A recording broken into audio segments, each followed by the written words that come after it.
En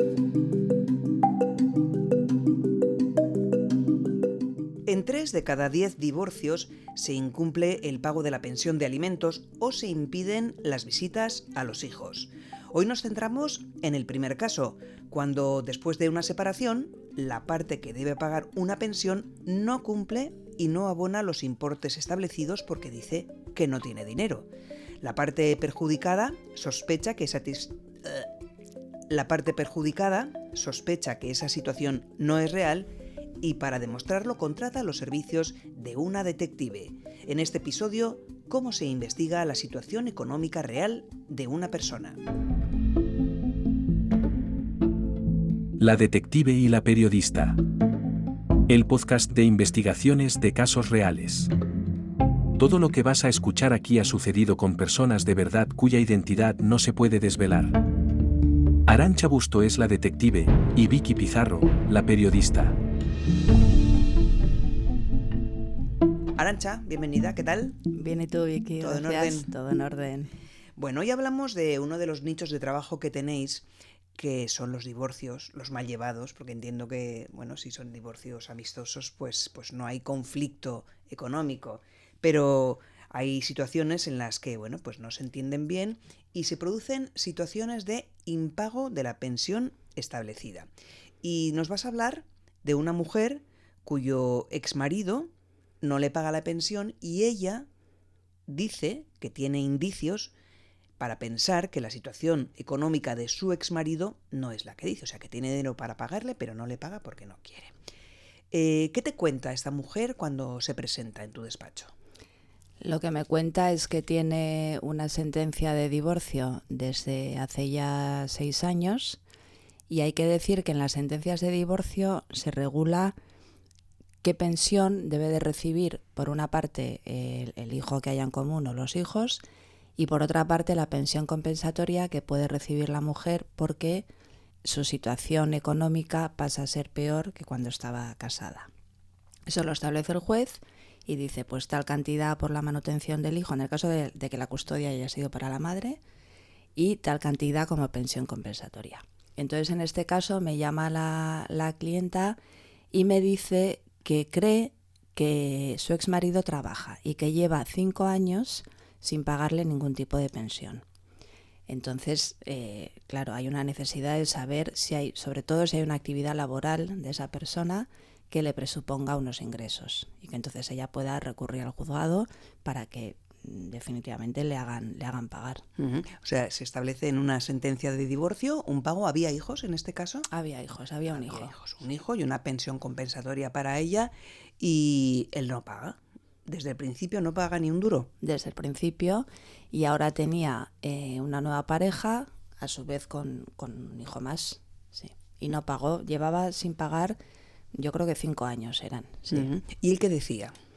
Que no trabajaba y que no tenía ingresos y que no tenía dinero. Esto hay que decir que cuando se toman las primeras medidas, cuando hay impagos, en el procedimiento judicial la parte que está reclamando esos pagos, en este caso mi clienta, su abogado o su abogada pueden pedir a través del juzgado la situación de esta persona. Pueden pedir cuentas bancarias y pueden pedir en la Seguridad Social qué situación tiene. ¿Qué ocurre? Que esto se pedía, pero no aparecía nada. Es decir, en la Seguridad Social no aparecía nada, como si no trabajara. Y su situación bancaria, pues los saldos de sus cuentas tampoco aparecía ningún dinero. Con lo cual la única posibilidad de saber que eso que estaba pasando, pues era contratarme y ver, como en otros casos, lo que la realidad nos decía. Uh-huh. O sea, ya hubo, digamos, una primera investigación por parte de un abogado, pasó esa primera fase de ver qué cuentas tiene, o si tiene una nómina, o si, no sé, esas cosas donde se pueden mirar. No, más que una investigación es que en el juzgado tú puedes solicitar que esa parte aporte sus estados de cuentas y su situación en Seguridad Social. O sea, eso se pide en el procedimiento judicial. Y él lo aportaba, pero no aparecía nada. Es decir, aparecía pues que no trabajaba y que no tenía fondos, que no tenía dinero para afrontar la pensión. Uh-huh. ¿Y ella por qué sospecha que él sí tiene dinero? Sospechaba que trabajaba, más que él sí tenía dinero, no. Sospechaba que trabajaba porque Como en otras ocasiones también, pues había oído rumores. Pues yo creo que es de trabajo, de gente que tenían conocida en común y que a ellas le habían dicho esto. Y además tenía una nueva pareja, a su vez con otro hijo, con lo cual pues se entiende que se mantiene de alguna manera, Eso ¿no? es, de algo hay que vivir, con lo cual pues sí, algo había y había que mirar qué había. Vale, entonces se pone en contacto contigo. ¿Qué información te da sobre el exmarido para que tú decidas cómo abordar la investigación?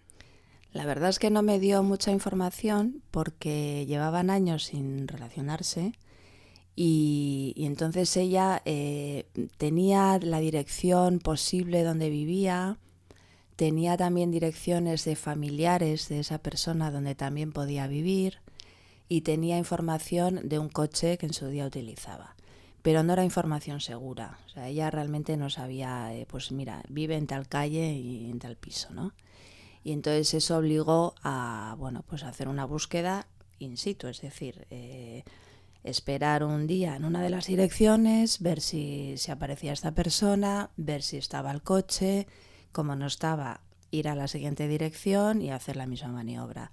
Lo primero, intentar localizar el coche y si no, pues intentar verle. Teníamos foto, pero bueno, pues intentar verle para saber si vivía allí o no. Y a partir de ahí ya iniciar los seguimientos. Vale, o sea, era una fase primaria de la investigación. Primero, saber, el nombre lo tenías, la foto también, pero el resto de información la tenías que sacar. Saber dónde vivía, cómo se movía, a dónde iba y demás. Eso es, tenía que confirmar. Esto estaba. En un municipio de Guipúzcoa. Vale. Sí. No vamos a decir relativamente grande. Relativamente grande. Bueno. Sí. Entonces tú con esa información vas a esa primera dirección y ¿cuánto tiempo tardas en saber si vive o no vive en esa casa? Yo creo que estuve en total unos 5 días entre una zona y otra, hasta que uno de los días yo iba en diferentes horarios, principalmente por la mañana, primera hora, y por la tarde-noche, esperando pues verle regresar de algún sitio, porque era evidente que en algún sitio tenía que trabajar o tenía que ir a hacer algo. Y yo creo que fueron 5 días y en aquel quinto día pues de repente vi el coche en una de las zonas. El que la exmujer te había dicho, o sea, Eso mantenía el coche. Eso es, mantenía el coche, lo había aparcado y entonces, pues nada, el siguiente paso es esperar al lado del coche a muy primera hora de la mañana para ver qué es lo que hace.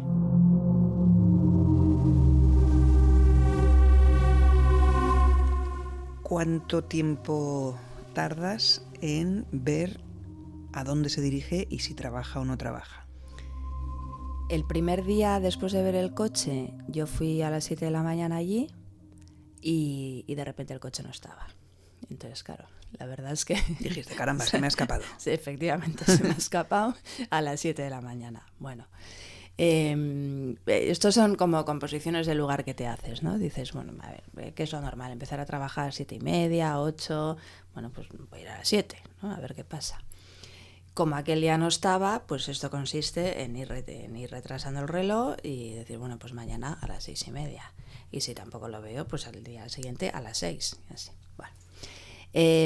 Como no es cuestión de levantarte a las 4:30 de la mañana todos los días, pues el segundo día ya fui a las 6, en lugar de solo ir a las 6, o sea, solo ir a las 6:30, dije, bueno, pues voy a las 6 de la mañana y ahí ya me extraña mucho que se me escape. Y efectivamente a las 6 de la mañana estaba el coche. Como era una zona, de hecho yo creo que estaba en la misma calle en la que lo había visto hacía 2 días, no en el mismo sitio, pero sí en la misma calle.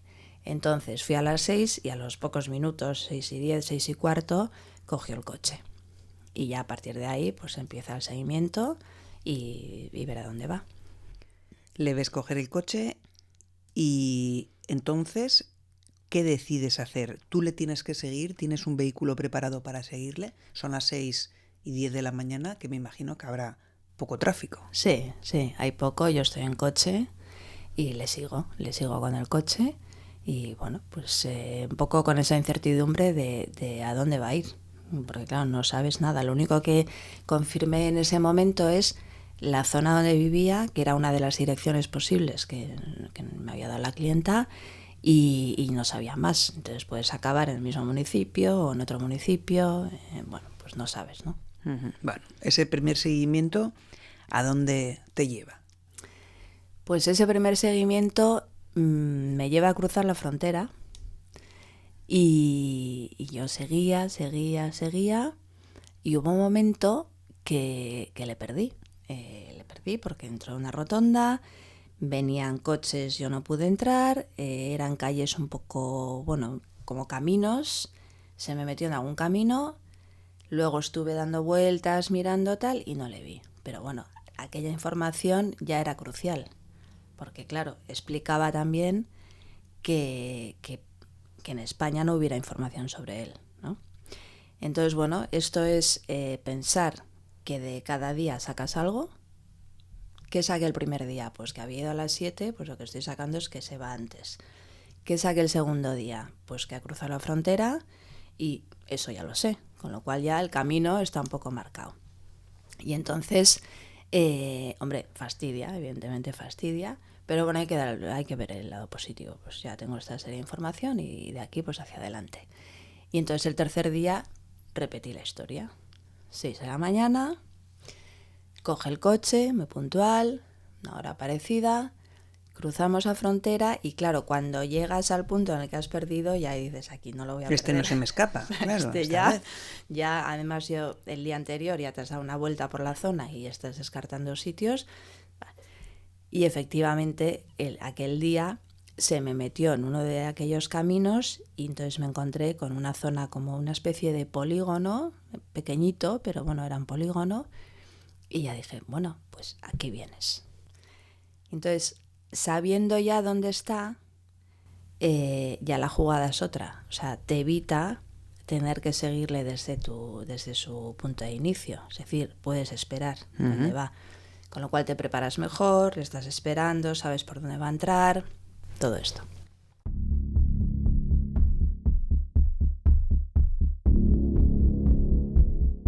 Llegamos, por lo tanto, al cuarto día. Ese cuarto día entiendo que tú has ido ya antes a ese polígono. ¿Y dónde te colocas? ¿Cómo decides cuál es el sitio discreto para observarle y para sacarle fotos o vídeos si hiciera falta? Ahí tuve suerte, la verdad es que tuve suerte porque en esa zona había, por un lado había como un centro deportivo muy cerca de donde él iba y al lado había una cafetería. Entonces es la mejor situación. Y además a esas horas 7 de la mañana pues un café te viene muy bien. ¿Qué hice? Llegué, yo dejé mi coche, me pedí un café y me quedé fuera esperando. Y llegó a la hora prevista, en el coche previsto, y ya efectivamente vi a qué sitio entraba a trabajar, porque había varios, no había muchos, pero había varios. Entonces a veces es mejor, o por lo menos yo lo hago así, en el día en el que has sacado la información fundamental, no quemar cartuchos, ¿no? Es decir, bueno, a lo mejor hoy no he visto dónde ha entrado, pero lo voy a ver mañana. O sea, no me voy a quedar aquí no sé cuánto tiempo para arriesgarme, porque todavía la investigación está en un punto incipiente. Entonces, no me arriesgo, me voy tranquilamente, mañana yo voy a saber dónde entra. Y así fue. Entonces, en esa cafetería en la que estaba, pues 7 de la mañana serían 7:15, cafecito tal, llegó y bueno, pues ya le grabas, entra a esta empresa y a esta información es vital, para la clienta es vital y para su abogado, ¿no?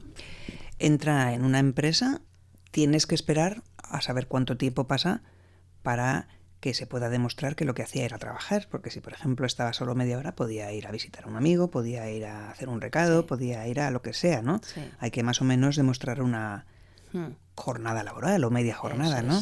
Hay que demostrar dos cosas. Primero, que es una jornada. Entonces, en uno de los días él, de hecho, salió con un grupo de personas de la empresa, se trasladaron a otros sitios, estuvieron trabajando unas horas allí y volvieron a la sede. Y luego tienes que demostrar que la actividad es habitual también. Esto en la mayoría de los casos, ¿eh? ¿Por qué? Porque llegados al juicio, él podría argumentar, no, es que mira, en esta empresa es de una persona que yo conozco, me ha pedido ayuda estos 2 días y ya está, o sea, no fui más. Entonces, por eso siempre nuestra obligación es en el informe reflejar lo que hemos visto, o sea, la actividad que se ha hecho, durante cuánto tiempo en los días en los que hemos estado, y también utilizamos la estrategia de hacerlo en semanas distintas porque el objetivo es demostrar que eso es habitual. Entonces ya ahí si yo estoy reflejando que te he visto lunes, martes, jueves una semana y la siguiente miércoles o martes, miércoles, viernes, hombre, no puedes decir que es un conocido y que le vas a ayudar porque tú habitualmente vas allí a trabajar. Uh-huh. ¿Tú ibas informando a tu clienta de los avances de cada día? No, en este caso no, y tampoco lo suelo hacer diariamente, porque depende de la situación, pues la clienta o el cliente puede estar nervioso y a veces le pones más nervioso, ¿no? Y luego son, vamos a ver, es mi trabajo, son mis estrategias, y entonces igual una persona puede no entender, pero ¿cómo? ¿La has visto y no has seguido? No he seguido porque creo que no tengo que seguir. Entonces estas explicaciones yo creo que no es necesario darlas al cliente, es mucho mejor. Pasan los días y haces una llamada y dices, lo tengo. Y ya es el buff, ¿no?, del cliente, a él y al abogado. Lo tengo, entonces ya yo evito todo lo anterior. Sí. Por lo tanto, entiendo que vas durante varios días, en diferentes semanas, diferentes días de la semana y a diferentes horas, para que luego en tu informe conste pues que hay una periodicidad a la hora de ir, que todo indica que lo que haces es trabajar, ¿no? Eso es muy importante. Siempre es muy importante y siempre nosotros nos fijamos en el resultado final. O sea, siempre estamos pensando en que llegados a un juzgado vamos a tener que defender eso. Primero, que al cliente le tiene que servir. Eso es lo primero. Porque a lo mejor se llega a una negociación y no hay juicio y yo no testifico ni nada. Entonces, primero, que al cliente le sirva o como arma de negociación o en un futuro juicio, y si hay una vista, esto tiene que estar el informe muy atado. Entonces, eso yo lo tengo permanentemente en la cabeza. Entonces, actividad habitual, respeto de derechos fundamentales, todo esto siempre presente para que el informe vaya sin duda, objetivo y sin duda. Uh-huh. Bueno, esta pregunta siempre te la hago y bueno, es algo obvio, que es que una persona tiene derecho a contratar a un detective privado para llevar a cabo este tipo de investigaciones, que puede haber quien piense pues que es una intromisión en la intimidad o en la privacidad de las personas, pero es completamente legal. Es completamente legal, primero porque en este caso la mujer está legitimada porque ha tenido una relación familiar con este hombre, de hecho tienen un hijo en común, tiene una sentencia judicial que a él le obliga a una serie de compromisos y luego en este caso, bueno, ni en ninguno, pero no se está atentando contra su intimidad porque lo que se está mirando es su actividad pública. Él está en la calle, entra en un sitio, yo no entro en esa empresa, le veo conducir, le veo salir, le veo entrar en un portal, le veo en una empresa, pero en ningún momento me estoy entrometiendo en su intimidad. Uh-huh. Y además, Arantxa, en tu caso tú tienes que mantener una postura neutral éticamente, porque puede ser, imagínate, que realmente ella sea una sacacuartos que quiere explotar al máximo a su exmarido que no tiene dinero y que para ello pues contrata a una detective. Tú tendrías que hacer el trabajo exactamente igual, sin juzgar ni a uno ni a otro, ¿no? Sí, yo no juzgo, y en estos casos en los que hay una sentencia judicial, o sea, alguien ya ha juzgado, pues yo ahí no tengo nada que decir y esas sentencias judiciales se tienen que cumplir. Que me pueda parecer bien, mal, bueno, yo eso pues tengo mi opinión. Yo no la comunico porque no es el objeto ni de mi relación con la persona, con el cliente, ni mi relación con el investigado, con el cual no me relaciono. Pero vamos, que no, la opinión que pueda tener yo, además no vale para nada, o sea, no viene a cuento.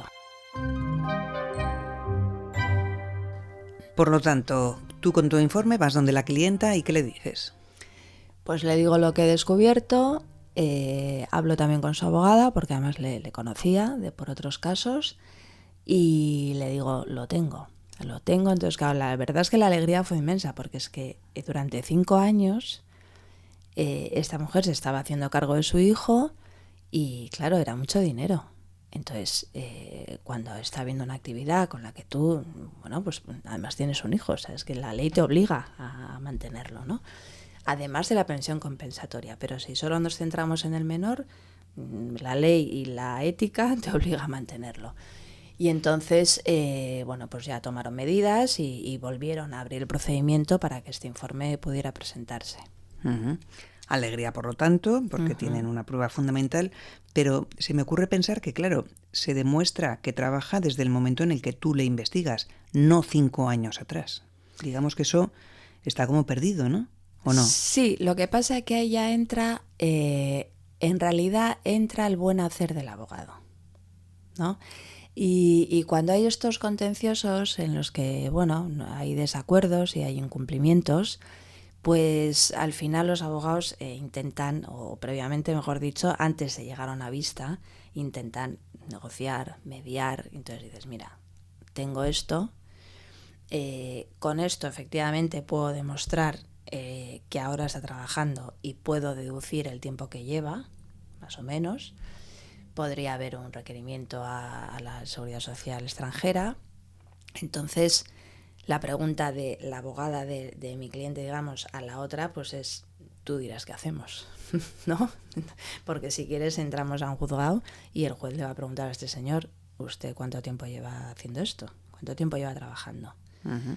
Y el juez tiene la potestad para pedir esa información a la empresa francesa y así ver hasta dónde se remonta. ¿Cuál es la situación? La situación económica, claro, ¿no? Sí, sí. Pero bueno, sí que, ya te digo, en temas de familia, prácticamente todos, de hecho ahora la ley lo obliga a intentar antes una mediación antes que entrar a una vista, ¿no? Pero se intenta negociar pues porque ni hay que hacer mala sangre ni hay que llevarse malos tragos. Entonces dices, vamos a negociar, y ahí es donde entran los abogados, porque los clientes no están en condiciones y además legalmente no conocen muchas cosas, ¿no? Y entonces, en ese sentido, el informe nuestro, claro, es un arma de negociación. Uh-huh. En este caso, Arantxa, ¿tú te planteaste en algún momento la investigación online? Es decir, rastrear el perfil de esta persona, pues no sé si en algún sitio puede haber información sobre su realidad financiera, su participación en empresas, ese tipo de trabajo de ordenador, de búsqueda de información. En este caso no aplicaba porque sí que es posible saber una persona si tiene sociedades, qué participación tiene en esas sociedades y tal, pero en este caso no aplicaba porque sabíamos que era un trabajador. Entonces esa información no es accesible. Yo no puedo saber esta empresa qué trabajadores tiene o esta persona en qué empresa trabaja, más allá de la investigación que puedas hacer en redes, tal, y que te lleven a saber dónde trabaja, ¿no? Porque, pues ha podido publicar o por amistades o lo que sea. Pero, digamos, oficialmente eso no se puede saber. Y en este caso no aplicaba, porque ya sabíamos que no tenía participación en nada. ¿Y de sus perfiles en redes sociales sacaste algo de información? Pues fotos más actuales, fotos de su familia actual, pues un poco eso me sirvió para situarme. No era objeto para nada y no lo metí en el informe, pero sí que te sirve para situarte. A veces pues ves si puede haber una zona donde ha estado, que te dé alguna pista de dónde esté viviendo ahora. Esa parte se hace siempre. Uh-huh. Sí. ¿Y este hombre nunca sospechó de que alguien le estaba siguiendo? No se enteró. No, así que eso es bueno. Es buen trabajo, claro. Es bueno, sí. ¿Y conoces el resultado de este caso? Si hubo negociación, si el hombre asumió su responsabilidad, si dijo, caramba, pues sí me han pillado. En este caso se llegó a un acuerdo porque tú lo has dicho, lo habíamos pillado. Y entonces él sabía, y su abogado también, que si entraban en una vista pues iba a salir mal parado. Entonces llegaron a un acuerdo, pues el dinero que debes es tanto. Llegaron a un acuerdo de pago, no pagar todo de golpe porque eran miles de euros, era mucho dinero. Y llegaron a un acuerdo, con lo cual también es un triunfo. Es un triunfo para en este caso la clienta, para su abogada, es un triunfo. Y de la justicia en general, sí, solventar una situación injusta, ¿no? Eso es, sí, totalmente injusta, claro. Arantxa, pues muchas gracias por un nuevo relato de la detective y la periodista. Hasta la próxima. Hasta la próxima.